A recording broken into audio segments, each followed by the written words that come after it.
Los puentes de Madison County. Una novela de Robert James Weller, narrada por Joan Mora.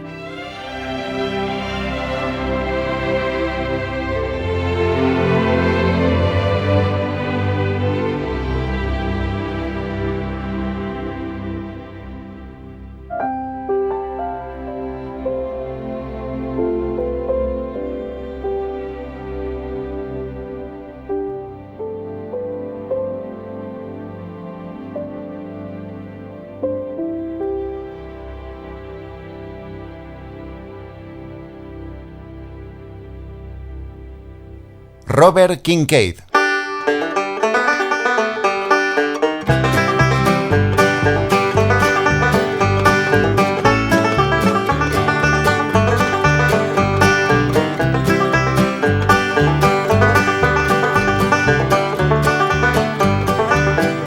En la mañana del 8 de agosto de 1965, Robert Kincaid cerró con llave la puerta de su apartamento de 2 habitaciones en el tercer piso de un edificio destartalado de Bellingham, en el estado de Washington.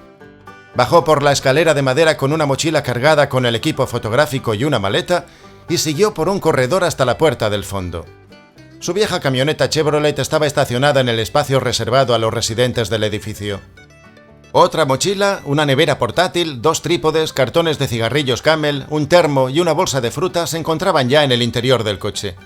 Kincaid colocó las mochilas en el asiento y dejó la nevera y los trípodes en el suelo. Subió a la cabina y guardó el estuche de la guitarra y la maleta en un rincón, sujetándolos con la rueda de repuesto que había a un lado y atándolos a la rueda con una cuerda. Puso un hule negro bajo la rueda.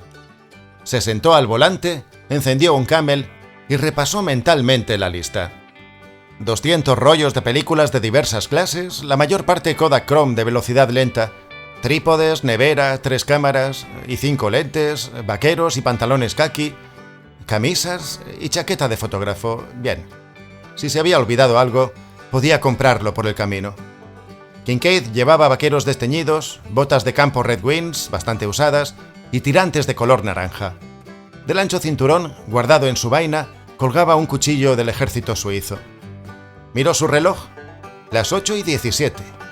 La camioneta arrancó en el segundo intento y retrocedió, cambió de velocidad y avanzó lentamente por la callejuela bajo un sol brumoso. Recorrió las calles de Bellingham, tomó la carretera 11 hacia el sur, siguió durante varios kilómetros la línea de la costa de Puget Sound y luego fue por la autopista, hacia el este, hasta un poco antes de la carretera 20. Giró y, cara al sol, Kincaid eligió el largo camino que serpenteaba en dirección a las cascadas. Le gustaba la región y no tenía prisa. Se detenía de vez en cuando a hacer anotaciones sobre posibilidades interesantes para futuros viajes o a sacar lo que él llamaba instantáneas de la memoria.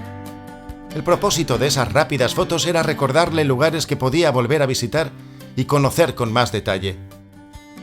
Al final de la tarde dobló hacia el norte en Spokane y tomó la carretera 2, que lo llevaría por el norte de Estados Unidos a Duluth, en el estado de Minnesota. Por milésima vez en su vida deseó tener un perro, quizás un perdiguero dorado, para viajes como este y para que le hiciera compañía en casa. Pero viajaba a menudo al extranjero y casi siempre al otro lado del océano, y no sería justo para el animal. Sin embargo, no abandonaba la idea. En unos años sería demasiado viejo para el duro trabajo de reportero. Entonces tendré un perro, le dijo al verde pinar que veía pasar por la ventanilla de la camioneta. En estos viajes siempre le daba por hacer inventario. El perro era parte de ese inventario. Robert Kincaid estaba lo más solo que se puede estar. Era hijo único. Sus padres habían muerto. Solo le quedaban unos parientes lejanos que lo habían perdido de vista, como él a ellos. Conocía el nombre del propietario del mercado de la esquina en Bellingham y el del dueño del negocio de fotografía donde compraba sus materiales. También mantenía relaciones profesionales con algunos editores de revistas. Fuera de ellos, no conocía bien a casi nadie. A los gitanos les cuesta hacerse amigos de la gente común. Y él era un poco gitano. Pensó en Marian, que lo había dejado 9 años atrás, después de 5 de matrimonio. Ahora Kincaid tenía 52, lo cual significaba que ella estaba llegando a los 40. Marian soñaba con dedicarse a la música y ser cantante folk. Sabía todas las canciones de los Weavers y las cantaba muy bien en los cafés de Seattle. En aquellos tiempos, cuando Robert llegaba a casa, la llevaba en coche a reuniones de músicos de jazz y se sentaba entre el público a oírla cantar. Sus largas ausencias, a veces de 2 o 3 meses, eran perjudiciales para el matrimonio. Él lo sabía. Marian estaba enterada de lo que él hacía cuando se casaron y pensaron que de algún modo podrían asumirlo. No pudieron. Cuando Robert volvió tras realizar un reportaje en Islandia, ella no estaba. Había dejado una nota. Robert, no ha funcionado. Te dejo la guitarra, Harmony. Llámame. No lo hizo. Ella tampoco. Firmó los papeles del divorcio cuando llegaron un año después y al día siguiente tomó un avión para Australia. Ella no pedía nada, solo su libertad. Se detuvo a pasar la noche en Kalispell, en Montana. Ya era tarde, el hotel parecía barato y lo era. Llevó sus cosas a una habitación que tenía 2 lámparas de mesa, una de ellas con la bombilla fundida. Ya en la cama, mientras leía las verdes colinas de África bebiendo una cerveza, sentía el olor de las fábricas de papel de Kalispell. Por la mañana salió a correr 40 minutos, después hizo 50 flexiones y usó las cámaras como pequeñas pesas para completar el ejercicio rutinario. Cruzó la parte alta de Montana, entró en Dakota del Norte y la zona despojada, llana, le pareció tan fascinante como las montañas o el mar. El lugar emanaba una especie de austera belleza y se detuvo varias veces, colocó un trípode y tomó varias fotos en blanco y negro de las viejas construcciones de las granjas. Ese paisaje respondía a sus inclinaciones minimalistas. Las reservas indias eran deprimentes, por las razones que todo el mundo conoce e ignora. Ese tipo de población no era mejor en el noroeste de Washington, ni en ninguna otra parte que él hubiese visto. En la mañana del día 14, 2 horas después de salir de Duluth, dobló hacia el noroeste y siguió por un camino secundario hasta Hibbing y las minas de hierro. El polvo rojo flotaba en el aire, y había grandes máquinas y trenes especialmente diseñados para llevar el mineral hasta los cargueros de Two Harbors, en el lago superior. Pasó la tarde visitando Higgins y no lo encontró a su gusto, a pesar de que Bob Dylan fue originario de allí. La única canción de Dylan que realmente le había gustado era Muchacha del Norte. La cantaba para sí mientras dejaba atrás esa región y sus gigantescos agujeros rojos en la tierra. Si viajas por la feria del norte, donde golpea el viento en la frontera. Cantaba esa canción acompañándose con la guitarra. Marian le había enseñado algunos acordes y arpegios. Me dejó más ella a mí que yo a ella. Le dijo una vez a un lanchero borracho en una taberna llamada McElroy's Bar, en algún lugar de la cuenca del Amazonas. Y así era.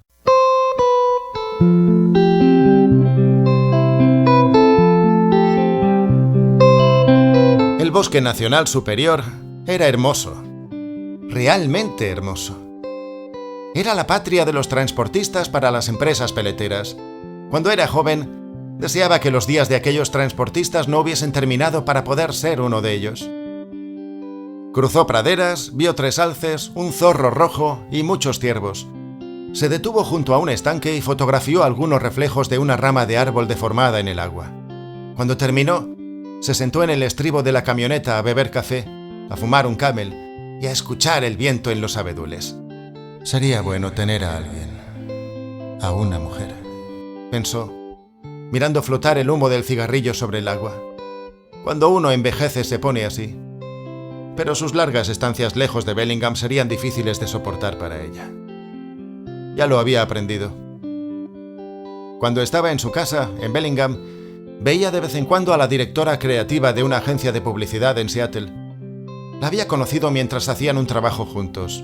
Ella tenía 42 años, era una persona inteligente y agradable. Pero él no la amaba. No la amaría nunca. Sin embargo, alguna noche los dos se sentían un poco solos y salían juntos. Iban al cine, tomaban unas cervezas y más tarde se acostaban y todo salía bastante bien. Ella había tenido su vida. Había trabajado de camarera en varios bares cuando iba a la universidad y se había casado 2 veces. Después de hacer el amor, mientras estaban acostados juntos, ella invariablemente le decía: «Eres el mejor, Robert. No tienes competencia. No hay quien se te acerque siquiera». Él suponía que a un hombre debía gustarle que le dijeran eso, pero no era tan experimentado y de todos modos no tenía forma de saber si ella le decía la verdad. Una vez, ella dijo algo que no pudo olvidar. «Robert, hay un ser dentro de ti que yo no llego a sacar a la superficie, que no tengo fuerzas suficientes para alcanzar. A veces siento que hace mucho tiempo que estás aquí, más que una vida, y que has estado en lugares en los que ninguno de nosotros ha soñado jamás. Me asustas, a pesar de que eres muy delicado conmigo. Si no luchara por controlarme cuando estoy contigo, sentiría que puedo perderme a mí misma y no volver a encontrarme». Él comprendía, ambiguamente, de qué hablaba ella, pero no podía apresarlo. Tenía esos pensamientos errantes, un melancólico sentido de lo trágico combinado con una intensa potencia física e intelectual, desde que era un niño en un pueblecito de Ohio. Mientras otros chicos aprendían Row Row Boat, él aprendía la melodía y la letra en inglés de una canción de cabaret francesa. Le gustaban las palabras y las imágenes. Una de sus palabras favoritas era azul. Le gustaba la sensación en los labios y en la lengua mientras la decía. Azul. Las palabras provocan sensaciones físicas, no solamente transmiten significados. Recordaba haber pensado cuando era joven. Le atraían otras palabras por el sonido. Distante, humo, camino, antiguo, pasaje, viajero, India. Disfrutaba del sonido y del sabor, y de lo que evocaban en su mente. En las paredes de su cuarto había listas de palabras que le gustaban. Luego combinaba las palabras en frases y también las ponía a la vista. También le encantaban los nombres de algunos lugares: la corriente somalí, las grandes montañas Hatchet, el estrecho de Malaca y muchos otros. A veces las listas de palabras y frases cubrían totalmente su cuarto. Hasta su madre notaba que en él había algo diferente. Robert no habló hasta los 3 años y luego empezó a hacerlo con oraciones completas. A los 5 años ya sabía leer. En la escuela era un estudiante indiferente que frustraba a sus profesores. Miraban sus coeficientes de inteligencia y le hablaban de lograr cosas, de hacer lo que era capaz de hacer. Le decían que podía llegar a ser lo que quisiese. Uno de sus profesores en la secundaria escribió lo siguiente en una evaluación: «Robert piensa que las pruebas de inteligencia son una forma muy deficiente de juzgar la capacidad de la gente porque no pueden expresar lo mágico, que tiene su importancia, no solo en sí mismo, sino como complemento de la lógica. Sugiero conversar con sus padres». La madre habló con varios profesores.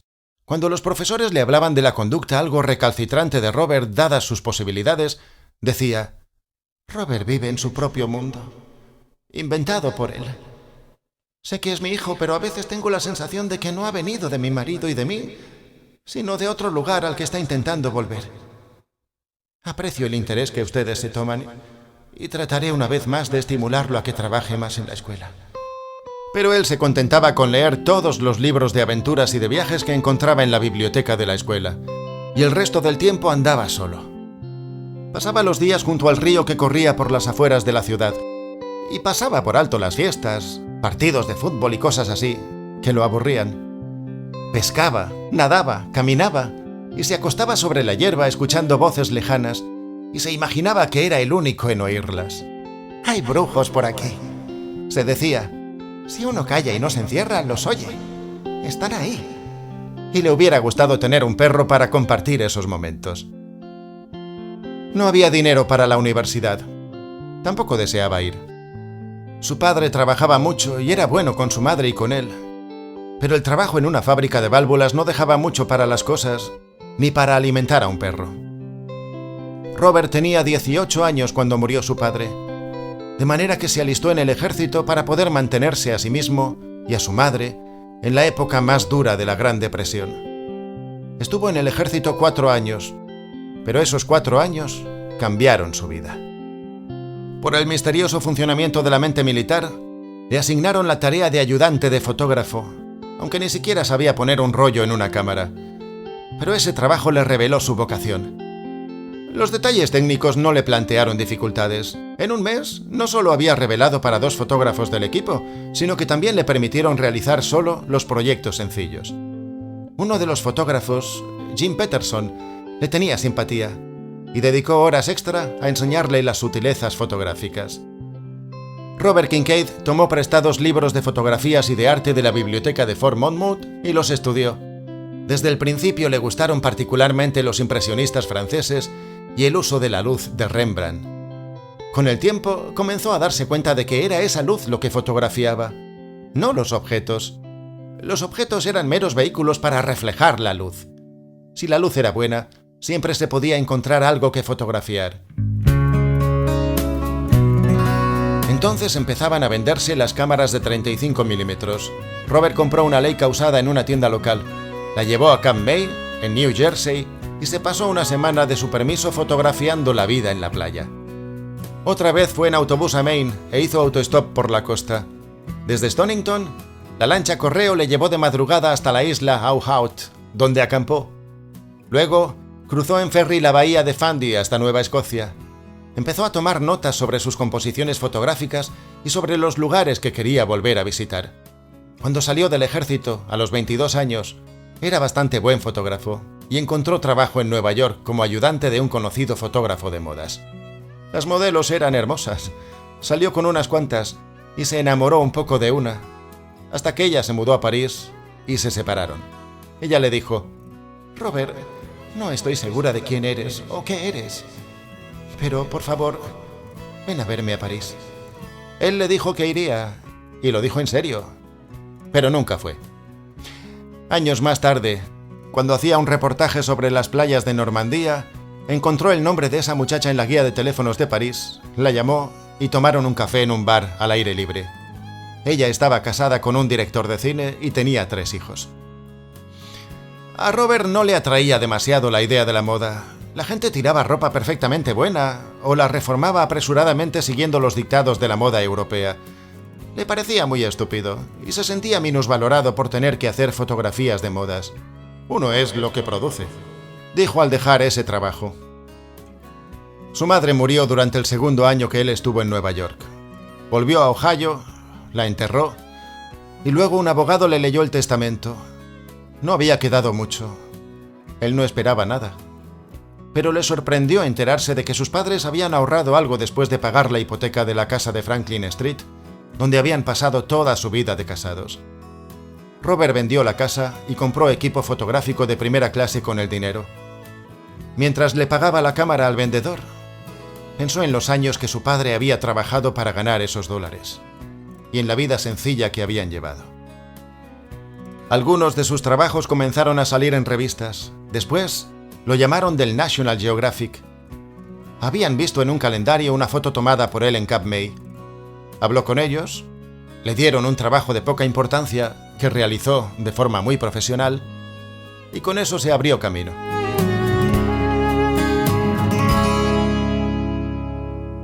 El ejército volvió a llamarlo en 1943. Fue con los marines a arrastrarse por las playas del Pacífico Sur, con las cámaras colgadas de los hombros, tendido de espaldas, fotografiando a los hombres que salían de los vehículos anfibios. Vio el terror en sus rostros, lo sintió él mismo. Los vio partidos en 2 por el fuego de las ametralladoras, los vio pedir ayuda a Dios y a sus madres. Lo captó todo. Sobrevivió y nunca se sintió fascinado por la supuesta gloria y aventura del reportaje de guerra. Al ser desmovilizado en 1945, llamó al National Geographic. Lo estaban esperando. Se compró una motocicleta en San Francisco, fue con ella a Big Sur, hizo el amor en la playa con una violoncelista de Carmel y volvió al norte para explorar el estado de Washington. Le gustó el lugar y lo eligió como base de operaciones. Ahora, a los 52 años, seguía estudiando la luz. Había estado en la mayor parte de los lugares cuyos nombres fijaba en las paredes de su cuarto cuando niño, y se maravillaba de estar allí cuando los visitaba, de sentarse en el Raffles Bar, de remontar el Amazonas en una ruidosa lancha fluvial, o de balancearse sobre un camello por el desierto de Rajasthani. La costa del lago superior era tan bonita como le habían explicado. Tomó algunas fotos para poder recordar y siguió bordeando el Mississippi hacia Iowa. Nunca había estado en Iowa, pero lo sedujeron las colinas al noreste del Gran Río. Se detuvo en la pequeña ciudad de Clayton, donde alquiló una habitación en un motel de pescadores y pasó 2 mañanas fotografiando los remolcadores y una tarde en uno de ellos, invitado por un piloto al que había conocido en un bar local. Pasó la carretera 65, cruzó Des Moines a primera hora de la mañana de un lunes, el 16 de agosto de 1965, giró al oeste por la carretera de Iowa 92 y se dirigió a Madison County y a los puentes cubiertos que debían haber allí, según el National Geographic. Efectivamente, ahí estaban. El empleado de la estación de servicio Texaco se lo aseguró e indicó vagamente cómo llegar a los 7 puentes. Encontró fácilmente los 6 primeros y fue anotando en el mapa la estrategia que adoptaría para fotografiarlos. Pero no lograba localizar el 7º, llamado Roseman Bridge. Hacía calor. Robert tenía calor. Harry, su furgoneta, estaba ardiendo y recorría caminos de grava que no parecían llevar a ninguna parte, excepto al siguiente camino de grava. Cuando se hallaba en un sitio desconocido, la regla de oro de Robert era preguntar 3 veces. Había descubierto que 3 respuestas, aunque estuviesen las 3 equivocadas, lo conducían a uno gradualmente a donde quería. Tal vez ahí bastaría con 2 preguntas. Se acercaba a un buzón que se avistaba al final de un sendero de menos de 100 metros. El nombre del buzón decía Richard Johnson. Disminuyó la velocidad y entró en el sendero en busca de un guía. Al llegar a la casa vio a una mujer sentada en el porche. Ese lugar parecía fresco y la mujer tenía en la mano un vaso con una bebida de aspecto aún más fresco. Se levantó y fue hacia él. Robert bajó del camión y la miró. La miró más atentamente. Y luego más atentamente aún. Era hermosa. O lo había sido, o podía volver a serlo. Y de inmediato Robert empezó a sentir esa vieja torpeza que siempre le acometía ante las mujeres que lo atraían, aunque solo fuera un poco. Francesca.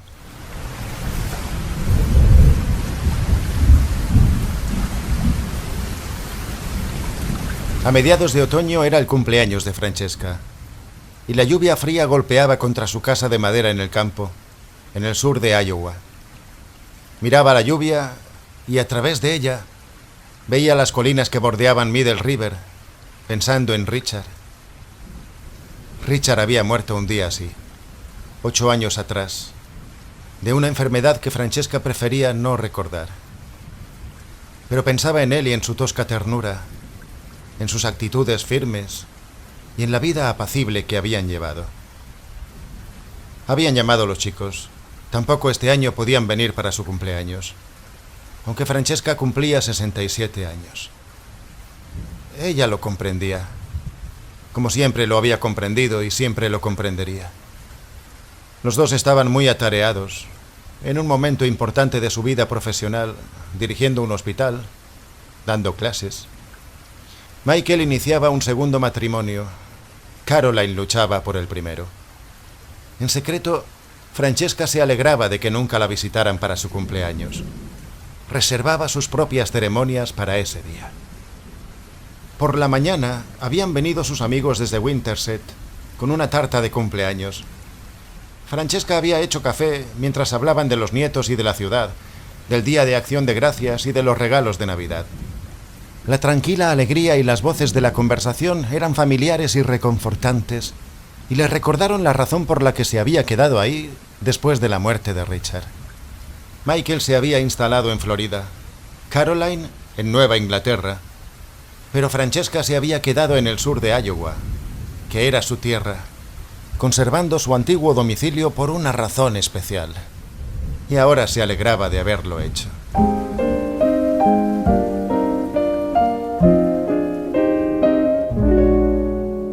Sus invitados se fueron a mediodía. Se alejaron por el sendero con sus Buick y sus Ford, cogieron la carretera asfaltada del distrito y se dirigieron hacia Winterset. Los limpiaparabrisas iban y venían sobre los cristales. Eran buenos amigos, aunque nunca comprenderían lo que había dentro de Francesca. Ni lo comprenderían aunque ella se lo explicase. Su marido le aseguró que encontraría buenos amigos cuando la trajo de Nápoles a Madison County, después de la guerra. Le dijo: «La gente de Iowa tiene sus defectos, pero al menos se preocupan por los demás». Y era cierto. Es cierto. Cuando se conocieron, ella tenía 25 años. Había regresado de la universidad 3 años antes y había sido profesora en un colegio de niñas, sin saber muy bien qué hacer con su vida. La mayor parte de los italianos jóvenes estaban muertos o heridos, en campos de prisioneros o deshechos por la guerra. Un año atrás había terminado su relación con Niccolo, un profesor de arte de la universidad que pintaba todo el día y la llevaba a hacer paseos temerarios de noche por los barrios bajos de Nápoles. La incesante desaprobación de los padres conservadores de Francesca había conseguido separarles. Ella se adornaba con cintas el cabello negro y seguía fiel a sus sueños. Pero no había apuestos maridos que desembarcaran en su busca, ni voces que llegaran hasta su ventana desde la calle. La dura realidad la obligó a reconocer que no tenía mucho para elegir. Richard le ofrecía una alternativa razonable, un buen trato y la dulce promesa de Norteamérica. Francesca observó a Richard con su uniforme de soldado, sentados los dos en un café al sol del Mediterráneo. Vio que él la miraba seriamente, al estilo del Medio Oeste, y se fue con él a Iowa. Fue a tener hijos, a mirar jugar al fútbol a Michael en las frías noches de octubre, a llevar a Caroline a Des Moines a comprarse vestidos para las fiestas de graduación. Se escribía con su hermana de Nápoles varias veces por año y volvió allí en 2 ocasiones, al morir sus padres. Pero ahora Madison County era su tierra y no deseaba regresar a Italia.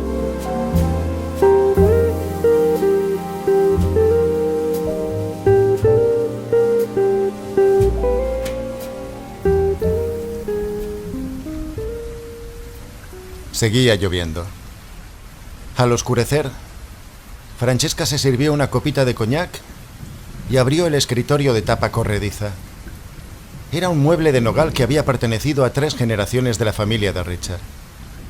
Sacó un sobre de papel manila y lo acarició lentamente, como hacía cada año en esa fecha. El matasellos del correo decía: Seattle, 12 de septiembre de 1965. Siempre empezaba mirando el matasellos. Era parte del ritual.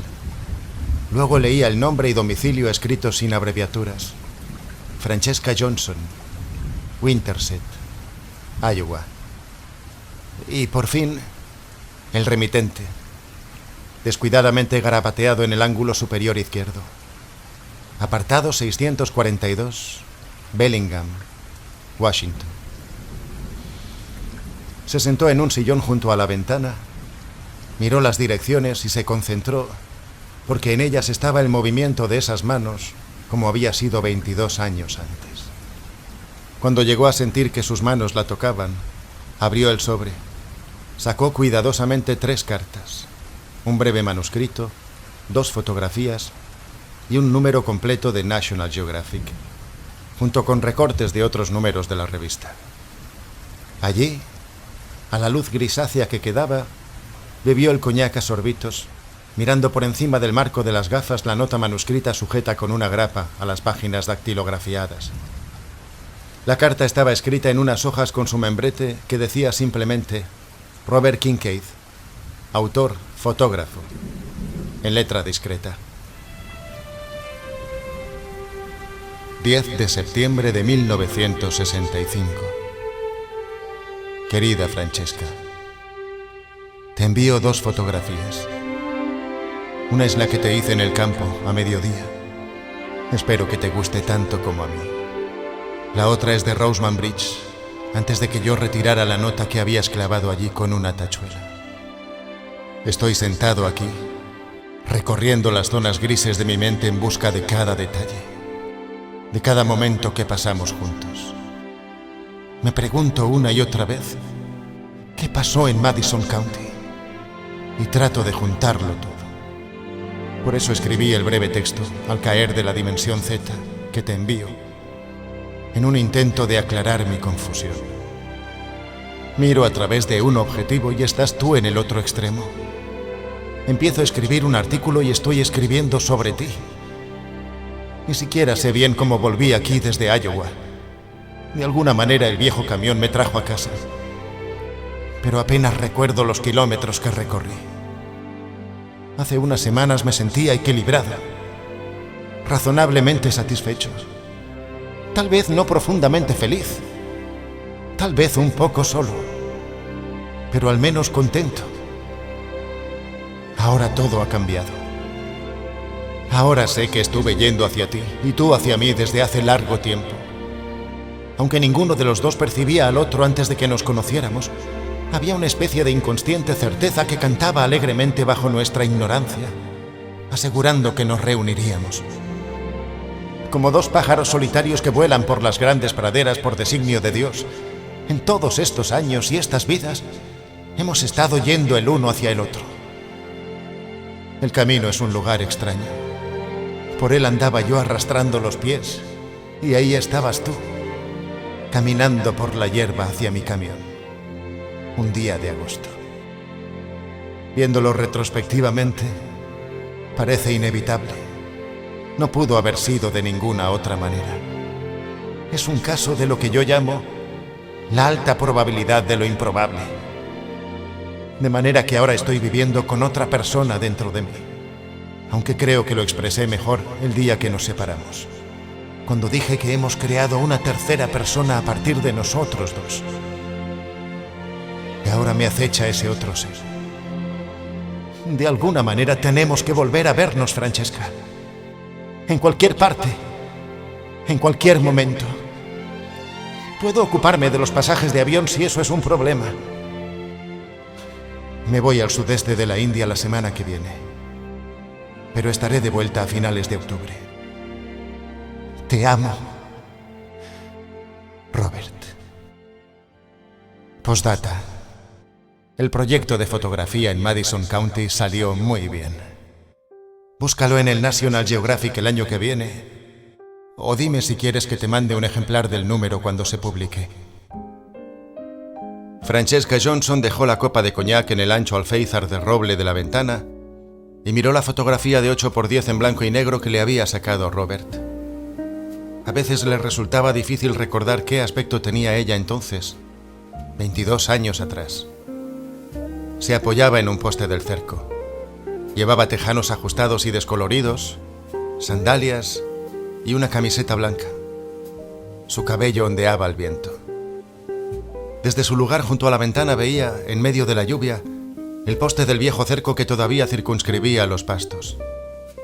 Al alquilar la tierra después de la muerte de Richard, había determinado que la pastura se mantuviese intacta y quedase así, aunque ahora estaba despoblada y se había convertido en un pastizal. La fotografía descubría en su rostro las primeras arrugas evidentes. La cámara de Robert las había encontrado. Sin embargo, le complacía lo que veía. El cabello negro, el cuerpo lleno y cálido, bien dibujado por los tejanos. Pero era su rostro lo que miraba con fijeza. Era el rostro de una mujer desesperadamente enamorada del hombre que le estaba sacando la foto. Ahora lo veía con claridad en el fluir de su memoria. Cada año repasaba mentalmente todas las imágenes, con meticulosidad, recordando todo, sin olvidar nada, grabándolo todo para siempre. Como los miembros de una tribu que transmiten oralmente una historia de generación en generación. Él era alto, delgado, duro, y se movía como la hierba sin esfuerzo, con gracia. Sus cabellos plateados colgaban más abajo de las orejas y casi siempre estaban despeinados, como si acabara de llegar de un largo viaje por mar con fuerte viento y hubiera tratado de arreglárselos con la mano. Su rostro delgado, de pómulos salientes, y el cabello que le caía sobre la frente hacían resaltar los ojos azules que nunca parecían dejar de buscar la próxima foto. Él sonrió. Le dijo que se la veía muy bien y muy cálida con la luz de la mañana. Le pidió que se apoyara en el poste y luego caminó alrededor de ella describiendo un gran arco. La fotografió primero arrodillándose, luego de pie, luego tendido de espaldas con la cámara vuelta hacia ella. Ella se sentía abrumada por la cantidad de película que invertía, pero contenta por la atención que la prestaba. Esperaba que ningún vecino hubiera salido temprano con el tractor, aunque esa mañana en particular no le importaban mucho los vecinos ni lo que pudieran pensar. Él fotografió, cambió el rollo, cambió las lentes, cambió de cámara y fotografió un poco más, hablando tranquilamente con ella mientras trabajaba, repitiéndole qué bien la veía y cuánto la amaba. Francesca, eres increíblemente hermosa. A veces se detenía y la miraba a través de ella, alrededor de ella, dentro de ella. Los pezones se marcaban con nitidez en su camiseta. Curiosamente no le había importado no llevar nada debajo. Es más, se alegraba de ello y le excitaba saber que él veía sus pechos a través del objetivo. Nunca se hubiera vestido así para estar con Richard. Él no lo habría aprobado. En realidad, antes de conocer a Robert Kincaid, no se hubiera vestido así en ningún momento. Robert le había pedido que arqueara un poco la espalda y entonces susurró: Eso es. Quédate así. Fue en el momento en el que tomó la foto que ella miraba ahora. La luz era perfecta, eso había dicho él. Nebulosa brillante, la llamó. Y se oyó muchas veces seguidas el chasquido del obturador mientras él se movía alrededor de ella. Robert era flexible. Esa era la palabra que pensaba Francesca mientras lo miraba. A los 52 años, su cuerpo era puro músculo, sin grasa. Músculo que se movía con la clase de intensidad y potencia que solo poseen los hombres que trabajan mucho y se cuidan. Robert le contó que había sido reportero de guerra en el Pacífico y Francesca lo imaginó en las playas saturadas de humo con los marines, con las cámaras colgando de los hombros, una ante su ojo y el obturador recalentado por la velocidad con que fotografiaba. Volvió a mirar la foto. La estudió. Sí, realmente estaba guapa, pensó, sonriendo ante esa ligera admiración que sentía por sí misma. Nunca lo he estado tanto, ni antes ni después. Fue por él. Y bebió otro sorbito de coñac mientras la lluvia cabalgaba furiosamente sobre el viento de noviembre. Robert Kincaid era un verdadero mago que vivía dentro de sí mismo en lugares extraños, casi amenazadores.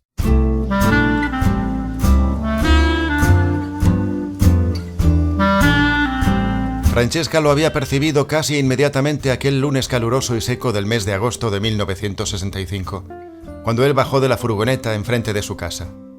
Richard y los chicos estaban en la feria del estado de Illinois, exhibiendo el novillo campeón que recibía más atenciones que ella. Esa semana era suya. Estaba sentada en el columpio del Porsche de la entrada, bebiendo té helado, mirando distraídamente la espiral de polvo que levantaba una camioneta en la carretera del condado. El coche se movía con lentitud, como si el que lo conducía buscara algo. Se detuvo justo al llegar al sendero de Francesca y giró por él en dirección a la casa. ¿Quién es ese?, pensó Francesca. Estaba descalza y llevaba tejanos y una camisa desteñida y arremangada por encima del pantalón. Los largos cabellos negros estaban sujetos con la peineta de Carey que su padre le había regalado cuando ella se marchó de su país natal. La camioneta recorrió el sendero y se detuvo cerca de la puerta del cerco de alambre que rodeaba la casa. Francesca bajó los escalones del Porsche y caminó sin prisa por la hierba hacia la entrada. Y de la camioneta bajó Robert Kincaid, como una visión surgida de un libro jamás escrito. Historia ilustrada de los chamanes. La camisa marrón de estilo militar se le pegaba a la espalda por la transpiración. Tenía grandes círculos oscuros debajo de los brazos. Los 3 botones de arriba estaban desabrochados y ella veía los tensos músculos del pecho bajo la simple cadena de plata que llevaba al cuello. Sobre los hombros lucía unos anchos tirantes de color naranja, del tipo que siempre usa la gente que pasa mucho tiempo en lugares agrestes. Robert sonrió. Perdone la molestia, pero estoy buscando un puente cubierto que hay por aquí y no lo encuentro. Creo que me he perdido. Se enjugó la frente con un pañuelo azul y volvió a sonreír. Tenía una mirada directa y algo dio un salto dentro de ella. Los ojos, la voz, la cara, el cabello plateado, la flexibilidad con que se movía su cuerpo. Todo eso despertaba sensaciones familiares en Francesca, sensaciones perturbadoras e irresistibles. Todo eso evocaba una de esas imágenes que hablan en susurros cuando uno está a punto de dormirse cuando han caído todas las barreras. Una de esas imágenes que reorganizan el espacio molecular entre macho y hembra, independientemente de la especie. Las generaciones pasan, pero esas emociones que Robert provocaba en Francesca solo murmuran acerca de una exigencia única, nada más. Son inamovibles y sus metas claras. Y son simples. Nosotros somos quienes las hemos vuelto complicadas. Francesca percibía todo esto sin saber que lo percibía. Lo experimentaba físicamente. Y allí empezó aquello que habría de cambiarla para siempre. Un coche pasó por el camino, levantando polvo, y se oyó la bocina. Francesca saludó con la mano al brazo marrón de Floyd Clark, que salía del Chevy, y se volvió hacia el desconocido. «¡Oh, ya casi ha llegado! El puente está a solo 3 kilómetros de aquí». Y entonces, después de 20 años de vivir una vida estrecha, una vida de conducta rígida y sentimientos ocultos, impuesta por las tradiciones rurales, Francesca Johnson se sorprendió a sí misma diciendo: «Se lo mostraré con mucho gusto si quiere». Nunca supo muy bien por qué lo hizo. Eran los sentimientos de una muchacha joven que aparecían como una burbuja de agua y estallaban, tal vez, después de todos esos años. No era tímida, pero tampoco muy directa. Lo único que podía pensar era que Robert Kincaid la había atraído intensamente, después de solo unos segundos de mirarlo. Era obvio que él se había sorprendido un poco con el ofrecimiento, pero se recuperó pronto y con expresión seria le dijo que se lo agradecía. Francesca cogió de los escalones de atrás las botas de vaquero que usaba para trabajar en la granja, fue hasta el camión y se detuvo junto al asiento del acompañante. «Espera, te haré sitio, hay un montón de material y cosas aquí». Hablaba mientras iba ordenando, principalmente para sí, y ella advertía que estaba un poco confundido y un poco azorado por esa situación. Trasladó bolsos de lona y trípodes, un termo y bolsas de papel a la parte trasera de la camioneta, donde una vieja maleta Samsonite marrón y un estuche de guitarra polvoriento y deteriorado permanecían atados a una rueda de repuesto con una cuerda de tender ropa. La puerta de la furgoneta se cerró, golpeándolo por detrás, mientras él murmuraba, juntaba y metía vasos de plástico para café y cáscaras de plátano en una bolsa de papel. Arrojó la bolsa a la caja de los residuos. Finalmente quitó del asiento delantero la nevera y la puso también detrás. En la puerta verde del camión, unas letras rojas descoloridas rezaban: Kincaid, fotografía, Bellingham, Washington. «Bien, creo que ahora puedes meterte ahí». Sostuvo la puerta, la cerró tras ella, luego fue al asiento del conductor y con una peculiar gracia animal se sentó frente al volante. Le echó una sola mirada rápida a Francesca, sonrió apenas y dijo: «Bien, ¿hacia dónde voy?» «Hacia la derecha», le indicó con la mano. Él giró la llave y se oyeron los gruñidos desafinados del motor. Recorrieron el sendero hacia el camino dando brincos. Las largas piernas de Robert se movían automáticamente al cambiar de velocidades. Los viejos Levis cubrían las botas de cuero con cordones que habían visto pasar muchos kilómetros a pie. Se inclinó y buscó en la guantera, rozando accidentalmente con el antebrazo la parte inferior del muslo de Francesca. Con un ojo en el camino y otro en la guantera, sacó una tarjeta de visita y se la entregó. Robert Kincaid, autor, fotógrafo. Luego venían su dirección y su número de teléfono. «Me envía aquí el National Geographic», dijo. «¿Conoces la revista?» «Sí», respondió Francesca y pensó: ¿acaso no la conoce todo el mundo? Están haciendo un reportaje sobre puentes cubiertos y me parece que Madison County tiene algunos interesantes. He localizado 6, pero creo que hay por lo menos uno más y tiene que estar en esta dirección. Se llama Roseman Bridge», informó Francesca, en medio del ruido del viento, de los neumáticos y del motor.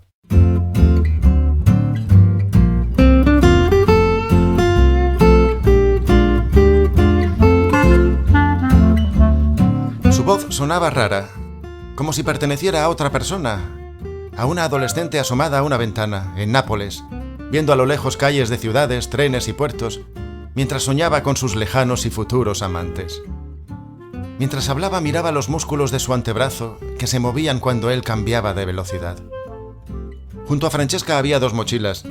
Una estaba cerrada, pero la solapa de la otra, doblada hacia atrás, dejaba ver la parte superior plateada y la posterior negra de una cámara. En la parte posterior tenía la etiqueta de un carrete que decía Kodak Chrome 2, 25, 36 fotos. Detrás de los bultos había una chaqueta de color tostado, con muchos bolsillos. De un bolsillo colgaba una delgada cuerda con un émbolo en el extremo. Francesca tenía 2 trípodes en los pies.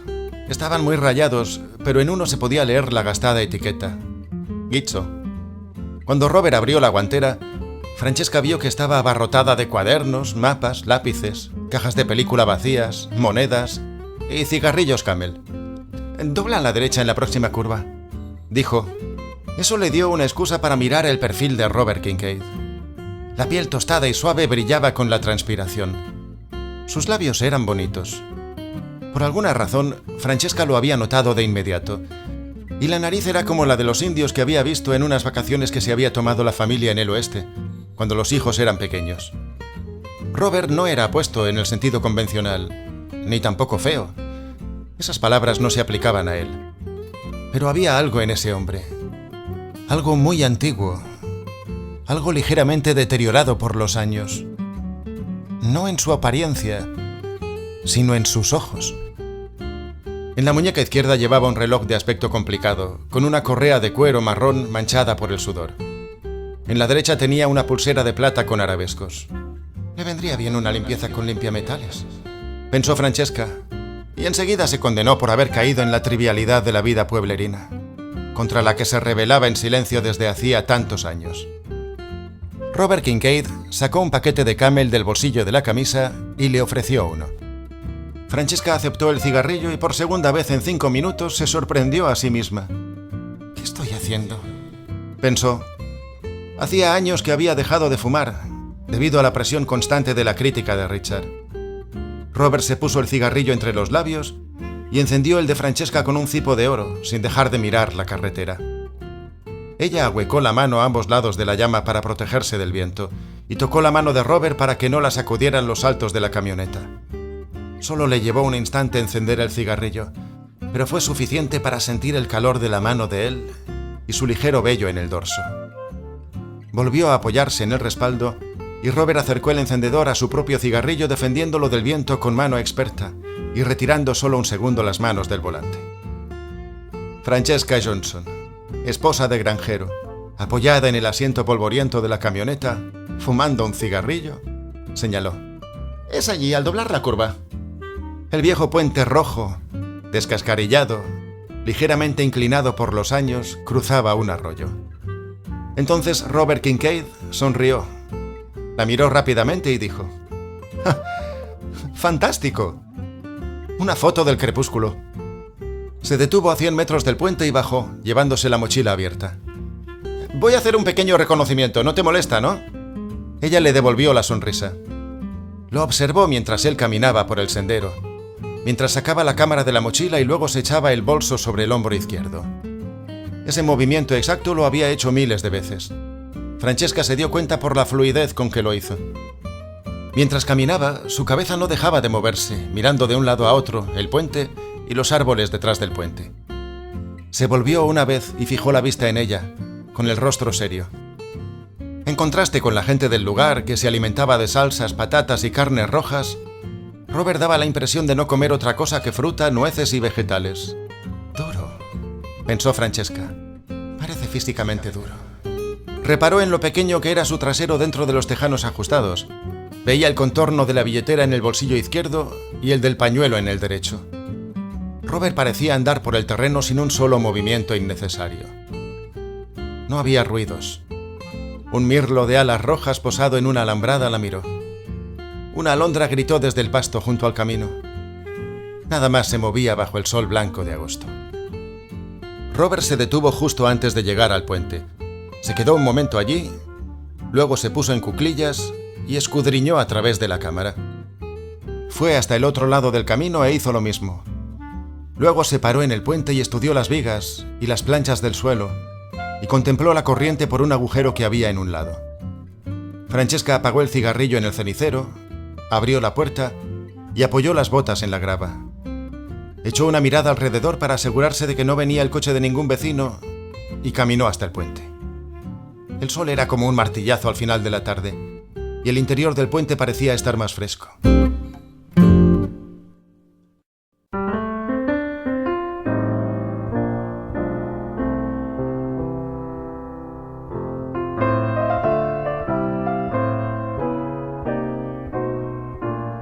Veía recortarse la silueta de Robert en el otro extremo, hasta que desapareció en la pendiente de la orilla. Francesca oía el suave arrullo de las palomas en sus nidos debajo del tejado del puente. Pasó la mano por la barandilla. La madera estaba caliente. En algunas planchas había pintadas. Las palomas seguían arrullándose suavemente. Francesca espió por una grieta de las dos planchas laterales hacia el arroyo donde había ido Robert Kincaid. Estaba de pie sobre una roca en medio del riachuelo, mirando hacia el puente, y ella se sobresaltó al ver que la saludaba con la mano. Robert saltó otra vez a la orilla, moviéndose con soltura por el terreno inclinado. Francesca siguió mirando el agua hasta que sintió las botas de él en el suelo del puente. «Se está muy bien aquí. Es muy agradable», dijo Robert, y su voz resonó dentro del puente cubierto. Francesca asintió. «Sí. A estos puentes nosotros no les prestamos ninguna atención. No pensamos que sean gran cosa». Él fue hacia ella con un ramillete de flores silvestres. «Gracias por hacer de guía», le dijo sonriendo con dulzura. «Uno de estos días vendré al amanecer a hacer fotos». Una vez más, ella sintió algo por dentro. Flores. Nadie le regalaba flores, ni siquiera en ocasiones especiales. «No conozco tu nombre», dijo Robert. Entonces ella se dio cuenta de que no se lo había dicho y se sintió como una tonta. Cuando se lo dijo, él hizo un gesto afirmativo y respondió. «Ah, me había parecido notar un levísimo acento. ¿Italiana?» «Sí, vine hace mucho tiempo». Volvieron a subirse a la camioneta verde y volvieron a recorrer los caminos de grava mientras bajaba el sol. Se cruzaron con dos coches, pero no era nadie que Francesca conociera. En los 4 minutos que tardaron en llegar a la granja, dejó vagar los pensamientos, sintiéndose liberada y extraña. Quería más de Robert Kincaid, autor y fotógrafo. Quería saber más y apretaba el ramillete que llevaba en la falda, con las flores hacia arriba, como una colegiala que vuelve de un paseo. Estaba ruborizada. Lo sentía. No había hecho ni dicho nada, pero sentía como si algo hubiera sucedido. La radio de la furgoneta, casi inaudible en medio del rugido del camino y del viento, transmitió el sonido de una guitarra eléctrica y después las noticias de las 5. La furgoneta entró en el sendero. «¿Richard es tu marido?» Había visto el nombre en el buzón. «Sí», respondió ella, ligeramente agitada. Una vez que pronunció esa palabra, pudo seguir hablando. «Hace mucho calor. ¿Te apetece un té helado?» Él la miró. «Si no es molestia, ya lo creo que sí». «No, no es molestia», dijo ella. Le indicó, sin revelar ansiedad, o al menos eso esperaba, que estacionara la camioneta detrás de la casa. No deseaba que al volver Richard, uno de los vecinos le dijera: «Ah, Dick, ¿estáis en obras? La semana pasada vi una furgoneta verde en tu casa. Sabía que Franny estaba allí, de manera que no me preocupé por controlar». Subieron los 2 escalones rotos hasta la puerta del porche trasero. Robert sostuvo la puerta para que ella pasara. Llevaba consigo las bolsas con las cámaras. «Hace demasiado calor para dejar el equipo en el coche», había dicho al retirarlos. En la cocina se estaba un poco más fresco, pero de todos modos hacía mucho calor. El collie husmeó las botas de Kincaid, luego salió al porche y se echó pesadamente, mientras Francesca sacaba cubos de hielo y vertía el té en una enorme jarra. Robert se había sentado a la mesa de la cocina y se alisaba el pelo con las 2 manos. Y ella sabía que él la observaba. «¿Limón?» Sí, por favor». «¿Azúcar?» No, gracias». El jugo de limón goteó lentamente por la pared del vaso y él notó eso también. Robert Kincaid no se perdía ningún detalle. Francesca colocó un vaso frente a él y el otro al otro lado de la mesa de fórmica. Puso las flores en agua, en un viejo frasco de jalea con dibujos del pato Donald. Apoyada en la repisa, levantó una pierna y se quitó la bota. Luego se apoyó en el pie descalzo y se sacó la otra. Robert bebió un sorbito de té y la miró. Ella medía menos de 1,70 m, andaba por los 40 o poco más. Tenía una linda cara y un cuerpo hermoso, cálido. Pero donde quiera que fuera encontraba mujeres bonitas. El aspecto físico podía tener cierta importancia, pero para Robert, lo que realmente contaba era la inteligencia y la pasión de vivir. La capacidad de conmover y de conmoverse con sutilezas de la mente y del espíritu. Por eso, siendo indiferente a una belleza exterior, no encontraba atractivas a la mayoría de las mujeres jóvenes. No habían vivido ni sufrido lo suficiente para poseer esas cualidades que le interesaban. Pero había algo en Francesca Johnson que realmente le atraía. Había inteligencia. Robert lo sentía. Y había pasión. Aunque no sabía hacia qué iba dirigida esa pasión, si es que iba dirigida a algo. Más tarde él le dijo que, de alguna manera indefinible, verla quitarse las botas esa tarde había sido uno de los momentos más sensuales que recordaba. No importaba por qué. Él no se acercaba a la vida con porqués. El análisis destruye los conjuntos. Algunas cosas, las cosas mágicas, han sido hechas para permanecer enteras. Si uno las observa por partes, desaparecen. Eso había dicho. Ella estaba sentada a la mesa con una pierna doblada bajo su cuerpo y apartaba los mechones de cabello negro que le caían sobre la cara sujetándolos nuevamente con la peineta de Carey. Luego recordó algo, se levantó y se acercó al aparador. Cogió un cenicero y lo puso en la mesa al alcance de la mano de Robert. Con ese permiso tácito, él sacó un paquete de Camel y se lo ofreció. Francesca cogió un cigarrillo y advirtió que estaba levemente húmedo por la intensa transpiración de él. Repitieron los mismos movimientos que en el coche. Él encendió el cipo, ella le tocó la mano para que no la moviera, sintió su piel con la yema de los dedos y se apoyó en el respaldo de la silla. El sabor del cigarrillo era maravilloso. Francesca sonrió. «¿Qué haces exactamente? Me refiero a la fotografía». Robert observó su cigarrillo y contestó con calma. «Bueno, trabajo para... en fin, soy un fotógrafo de National Geographic. Esto ocupa parte de mi tiempo. Vendo ideas a la revista y tomo las fotos. O ellos me llaman cuando quieren hacer algo. No hay mucho espacio para la expresión artística. Es una publicación muy conservadora. No es extraordinaria, pero sí decente y segura. El resto del tiempo escribo y fotografío por mi cuenta y mando material a otras revistas. Si las cosas se ponen duras, hago trabajo de equipo. Pero eso me limita mucho. A veces escribo poesía para mí mismo. De vez en cuando trato de escribir un poco de ficción, pero parece que no tengo talento para ello. Vivo al norte de ese norte y trabajo bastante en esa zona. Me gusta sacar fotografías de barcos pesqueros, poblaciones indias y paisajes. El trabajo para el Geographic a veces me retiene en el mismo lugar un par de meses. Especialmente cuando es algo de envergadura, por ejemplo, una parte del Amazonas o el desierto del África del Norte. Suelo viajar en avión para esos trabajos y alquilar después un coche.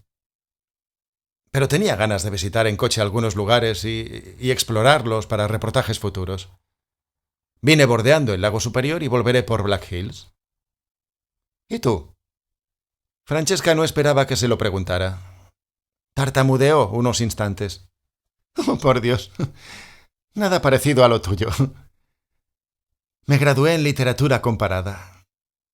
Cuando llegué a Winterset en 1946, había problemas para encontrar profesores y, como estaba casada con un veterano, me cogieron.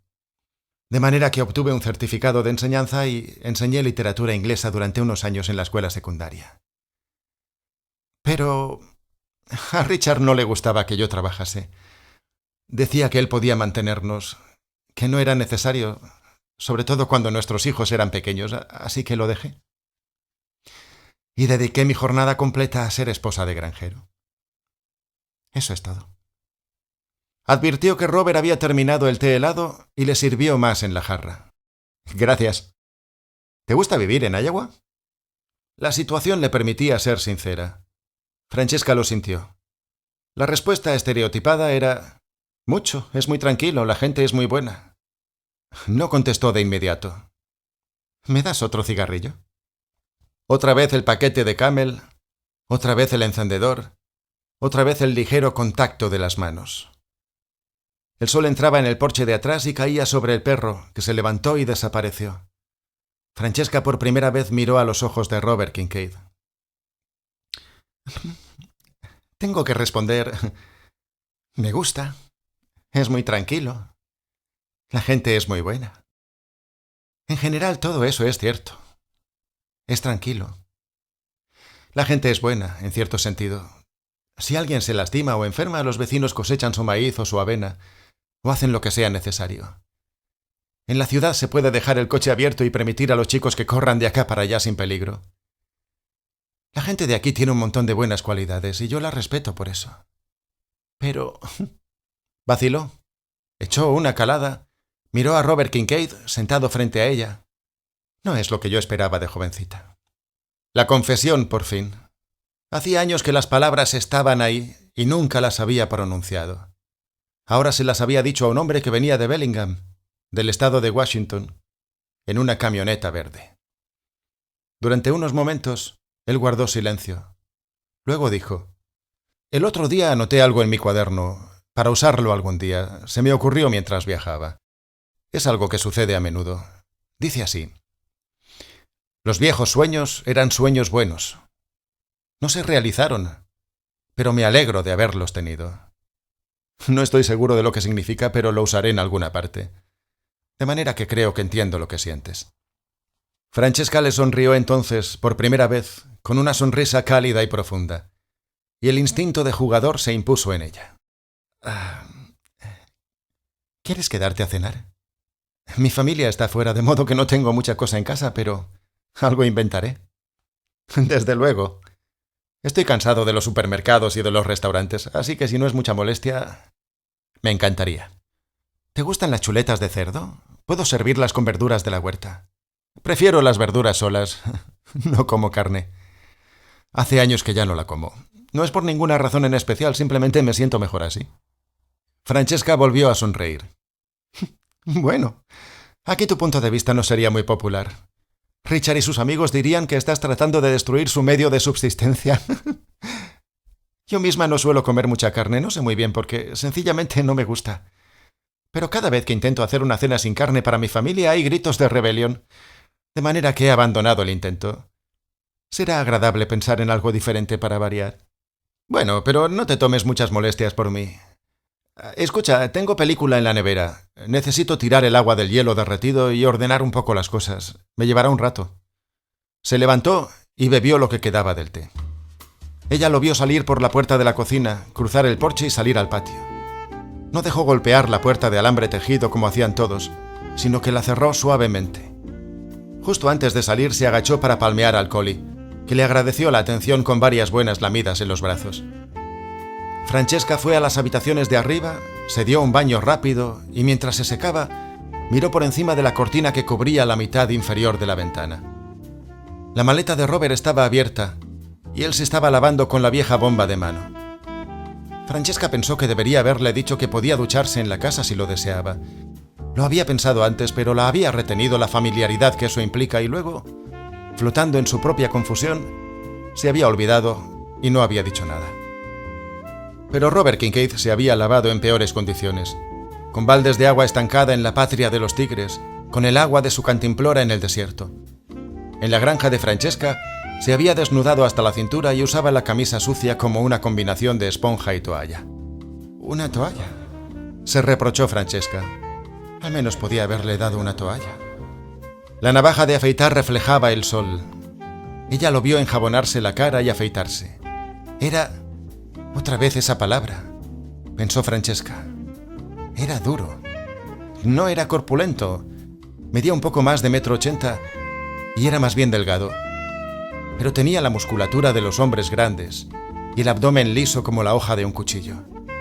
No representaba la edad que tenía y no se parecía a los hombres del lugar, que comían demasiados dulces en el desayuno. La última vez que Francesca había ido a Des Moines, se compró un perfume nuevo, Winson, y ahora lo usó con moderación. ¿Qué se pondría? No le pareció bien arreglarse demasiado, puesto que él seguía con su ropa de trabajo. Camisa blanca de manga larga, unos tejanos limpios, sandalias, los aretes que, según Richard, le daban aspecto de gitana y una pulsera de oro. El cabello recogido en una hebilla en la nuca, caído sobre la espalda, así estaría bien. Cuando volvió a la cocina, Robert estaba sentado ahí con sus mochilas y su nevera. Se había puesto una camisa limpia caqui con los mismos tirantes naranja de antes. En la mesa había 3 cámaras, 2 lentes cortos, 2 medianos y uno largo, y un nuevo paquete de Camel. Las cámaras y los lentes eran de la marca Nikon. El equipo estaba rayado, en algunas partes abollado, pero Robert lo manejaba cuidadosamente, aunque sin obsesionarse. Pulía, cepillaba, soplaba. Volvió a mirarla. Ella estaba seria otra vez, tímida. «Tengo cerveza en la nevera, ¿quieres una?» No estaría mal. Sacó 2 botellas de Budweiser. Cuando levantó la tapa de la nevera, Francesca vio cajas de plástico transparente con película apiladas en el interior. Quedaban otras 4 botellas de cerveza. Francesca abrió un cajón para coger un abridor, pero él dijo: «No, yo tengo». Sacó de su vaina el cortaplumas múltiple que llevaba en el cinturón, extendió una de sus hojas y la usó con pericia. Le entregó una botella a Francesca y alzó la suya en una especie de brindis. «Por los puentes cubiertos en el atardecer. O mejor aún, en las mañanas cálidas, rojas». Sonrió. Francesca no dijo nada, pero sonrió con suavidad y levantó un poco su botella con gesto vacilante, incómodo. Un extraño desconocido, las flores, el perfume, la cerveza y un brindis un caluroso lunes de final de verano. Era más de lo que podía resistir. ¿Alguna vez alguien tuvo sed una tarde de agosto? Quienquiera que fuese, se paró a estudiar su sed, improvisó alguna bebida e inventó la cerveza. De allí proviene. Y se resolvió el problema de la sed. Estaba ocupado con una cámara y parecía que le hablaba a ella mientras ajustaba un tornillo en la parte superior con un destornillador de joyero. «Voy un minuto al jardín, ahora vuelvo». Robert levantó los ojos. «¿Necesitas ayuda?» Ella hizo un gesto negativo y pasó junto a él, sintiendo su mirada en las caderas, preguntándose si la seguiría mirando mientras cruzaba el porche, adivinando que sí lo haría. No se equivocaba. Él la observaba, movió la cabeza y volvió a mirarla. Observó su cuerpo. Pensó en la inteligencia que él sabía que poseía. Se preguntó qué otras cosas percibía de ella. Se sentía atraído y luchaba contra esa atracción. Ahora el jardín estaba en sombra. Francesca llevaba una cascada cazuela de esmalte blanco. Recogió zanahorias y perejil, nabos y cebollas. Cuando volvió a la cocina, Robert Kincaid estaba colocando nuevamente el equipo en las bolsas. Con cuidado y precisión, observó Francesca. Evidentemente, había un lugar para cada cosa y cada cosa estaba en su lugar.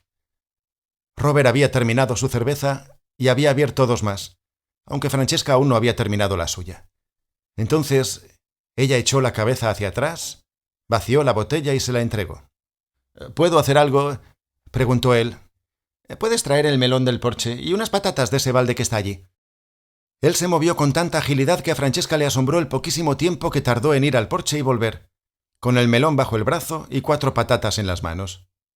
«¿Bastarán?», asintió, pensando que él tenía algo fantasmal. Dejó las patatas y el melón junto al fregadero donde ella limpiaba las verduras y volvió a su silla, encendiendo un Camel mientras se sentaba. «¿Cuánto tiempo estarás por ahí?», preguntó Francesca, mirando las verduras que limpiaba. «No estoy seguro, no tengo mucha prisa. No debo entregar las fotos de los puentes hasta dentro de 3 semanas. Me quedaré hasta que acabe el trabajo, supongo. Probablemente será una semana». «¿Dónde te alojas? ¿En la ciudad?» «Sí, en un pequeño lugar con cabañas. Motor Court, no sé qué más. He llegado esta mañana. Ni siquiera he sacado todavía mis cosas del coche. Es el único hotel que hay, excepto el de la señora Carlson, que aloja pensionistas. Los restaurantes no te gustarán, especialmente por tu forma de comer. Lo sé, es una vieja historia, pero he aprendido a arreglármelas. En esta época del año no es tan difícil. Encuentro productos frescos en tiendas y en puestos por el camino. Pan y otras cosas. Y más o menos me arreglo. Pero es bueno que a uno lo inviten como tú haces ahora. Yo lo agradezco mucho». Francesca extendió la mano sobre la repisa y encendió una pequeña radio con solo 2 diales y con unos altavoces cubiertos por una tela beige. Estaba sonando una suave melodía de jazz. Francesca dejó la radio a bajo volumen. «Soy bastante bueno para picar verduras», ofreció él. «Bueno, ahí está la tabla de madera debajo. En el cajón hay un cuchillo. Voy a hacer un guiso, de manera que tienes que cortarlas en cubos». Él estaba a medio metro de ella, mirando hacia abajo, cortando las zanahorias y los nabos, el apio y las cebollas. Francesca pelaba patatas en el fregadero, consciente de estar muy cerca de un hombre extraño.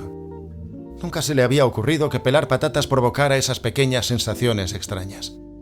¿Tocas la guitarra? He visto el estuche en tu camión. Un poquito. Me hace compañía, no es más que eso. Mi esposa fue una cantante folk de la primera época, mucho antes de que esa música se hiciera popular, y me enseñó algo. Francesca se había puesto un poco rígida al oír la palabra esposa. No sabía bien por qué.